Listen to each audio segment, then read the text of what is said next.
At a young age, I suspected there was a connection between stress, trauma, and Native health. I remember distinctly being a kid and hearing about stress being related to a heart attack. I wondered, how does that happen?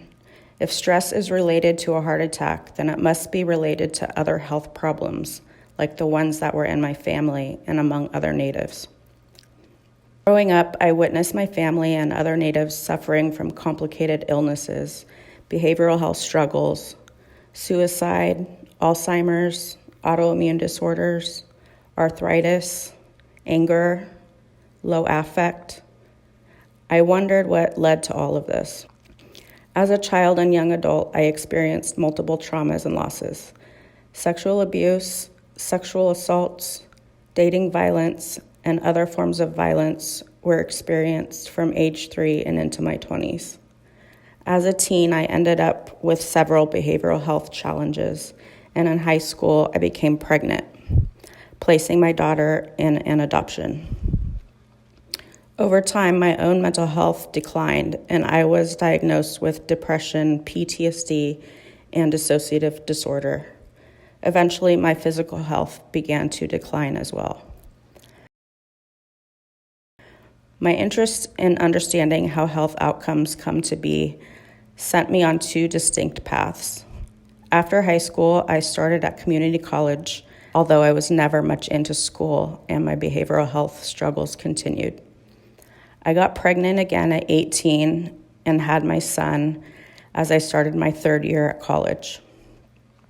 I never earned my nursing degree, but in the process of my efforts to escape violence, I did learn persistence to succeed in school.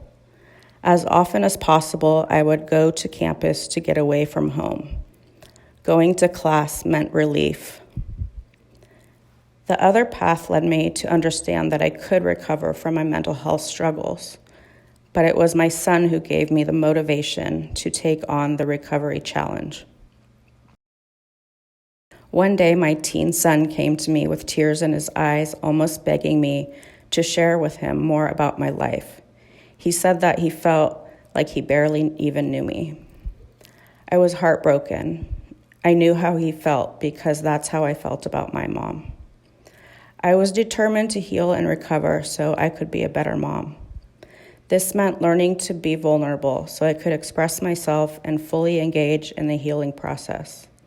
Eventually, I made it to a place in life where I was sufficiently recovered and could refocus on my life purpose.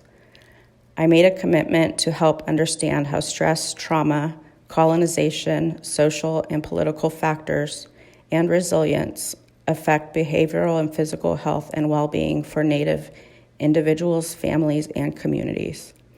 To fulfill this commitment, I went back to school again. This time was not to escape violence, but to get my PhD, become a researcher, and serve my people. I am now where I am supposed to be, conducting Native health research and studying stress, trauma, and resilience. The Stockbridge remind us that getting through life and emerging with strength often involves many trails.